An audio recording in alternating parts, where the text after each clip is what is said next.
Houthi Yaman melakukan operasi militer yang menarget kapal tanker minyak Israel pada Minggu 31 Agustus 2025.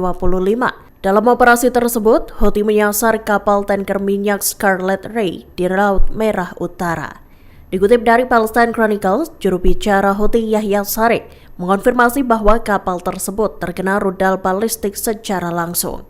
Ia menekankan bahwa serangan itu merupakan dukungan berkelanjutan Yaman bagi rakyat Palestina. Pernyataan itu pun menekankan bahwa Houthi terus melakukan operasi untuk menghalangi navigasi laut Israel. Houthi juga berupaya mencegah kapal-kapal terafiliasi Zionis mencapai pelabuhan Palestina. Pejabat Yaman juga berjanji bakal terus menyerang target-target Israel di Palestina. Seiring dengan itu, pimpinan Houthi meningkatkan peringatan bahwa serangan udara Israel yang menewaskan Perdana Menteri mereka akan dibalas.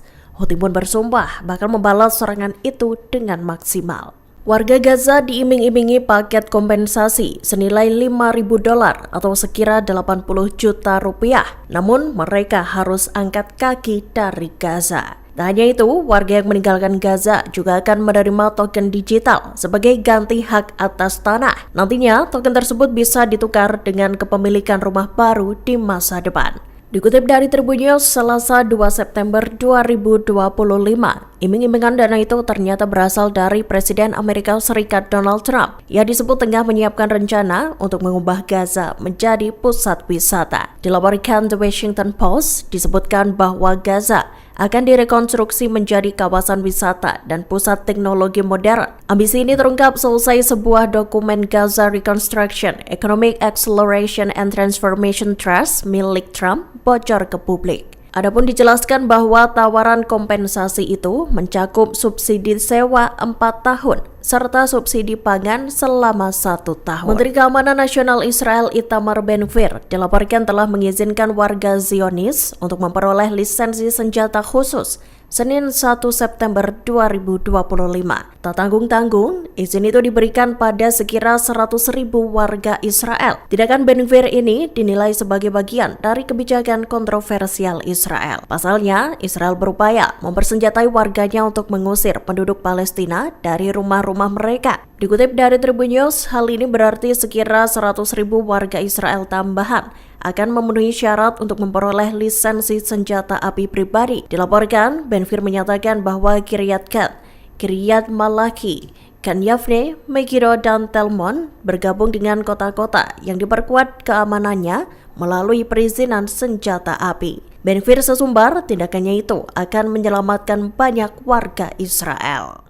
Sebuah dokumen rahasia militer Israel bocor. Diketahui, dokumen itu menyatakan bahwa operasi militer kereta perang Gideon sebagian besar mengalami kegagalan. Disebutkan operasi tersebut memiliki tujuan untuk mengalahkan Hamas dan membebaskan tawanan Israel yang masih tersisa di Gaza. Namun tindakan yang dirinci dalam laporan tersebut dikritik oleh pejabat Israel. Kepala Staf Angkatan Darat Zionis menyatakan Israel membuat setiap kesalahan yang mungkin terjadi. Dikutip dari The New Arab Selasa 2 September 2025, dokumen tersebut juga menyatakan bahwa Israel mengandalkan logika pencegahan alih-alih kemenangan yang menentukan.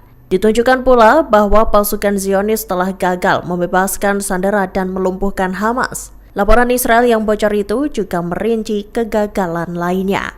Salah satunya mengenai tentara yang bermanuver di area yang sama berulang kali dengan kecepatan lambat dan menghindari korban. Dikatakan operasi tersebut mengakibatkan tekanan signifikan pada tenaga kerja serta kelelahan peralatan.